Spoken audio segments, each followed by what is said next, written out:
ತಂದೆ ಒಂದು ಬೇರೆ ರೂಮಲ್ಲಿ ಮಲಗಿದ್ರು, ಅವರ ತಂಗಿ ಸಹ ಬೇರೆ ರೂಮಲ್ಲಿ ಮಲಗಿದ್ರು. ಈ ಹಿಂಬದಿಯಿಂದ ಬಂದು ಅಂದ್ರೆ ನಮ್ಮ ಮನೆಯದ್ದು ಹಿಂಬದಿಯಿಂದ ಬಂದು ಅದನ್ನು ಹೊಡೆದು ಬಾಗಿಲನ್ನು.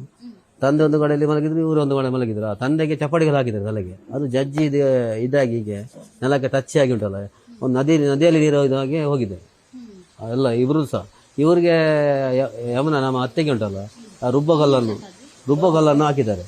ರುಬ್ಬಕಲ್ಲು ಕಡಿಯ ಕಲ್ಲು ಉಂಟಲ್ಲ, ನಾವು ಪದಾರ್ಥ ಎಲ್ಲ ಮಾಡ್ತೇವೆ.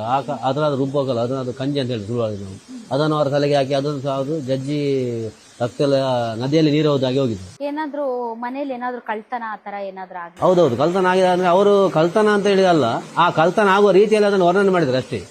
ನಿಜವಾಗಿ ಅಲ್ಲಿ ಕಳ್ತನ ಆಗಿದಲ್ಲ. ಅದೇನಂತ ನಮ್ಮ ಮನೆಯದ್ದು ಡಾಕ್ಯುಮೆಂಟ್ ಇದೆ, ಅವರು ಪೆಟ್ಟಿಗೆಯಲ್ಲಿತ್ತು ನಮ್ಮ ತಂದೆದ್ದು. ಅದರಲ್ಲಿ ಡಾಕ್ಯುಮೆಂಟ್ ಇಟ್ಟಿದ್ರು. ಮೊದಲ ಕಾಲದಲ್ಲಿ ಆಗಿಲ್ವ, ಈಗಿನಾಗಿ ಭದ್ರತೆ ಇರಲಿಲ್ಲ. ಆ ಪೆಟ್ಟಿಗೆಯಲ್ಲಿಟ್ಟು ಡಾಕ್ಯುಮೆಂಟ್ ಅಲ್ಲಿ ಇಟ್ಟಿದ್ರು. ಅದನ್ನು ಎಲ್ಲ ಬಿಸಾಡಿ ಹೊರಗಿಂದ ಬಟ್ಟೆಯಲ್ಲೆಲ್ಲ ಹೊರಗಿಂದ ಬಿಸಾಡಿ ಅಂಗಳದಲ್ಲಿ ಆ ಡಾಕ್ಯುಮೆಂಟ್ ತಗೊಂಡು ಹೋಗಿದ್ದಾರೆ. ಮತ್ತೆ ಬಂಗಾರ ಎಲ್ಲ ಇತ್ತು ಅದರಲ್ಲಿ, ಅದನ್ನು ಬಿಟ್ಟು ಹೋಗಿದ್ದಾರೆ ಅಲ್ಲಿ.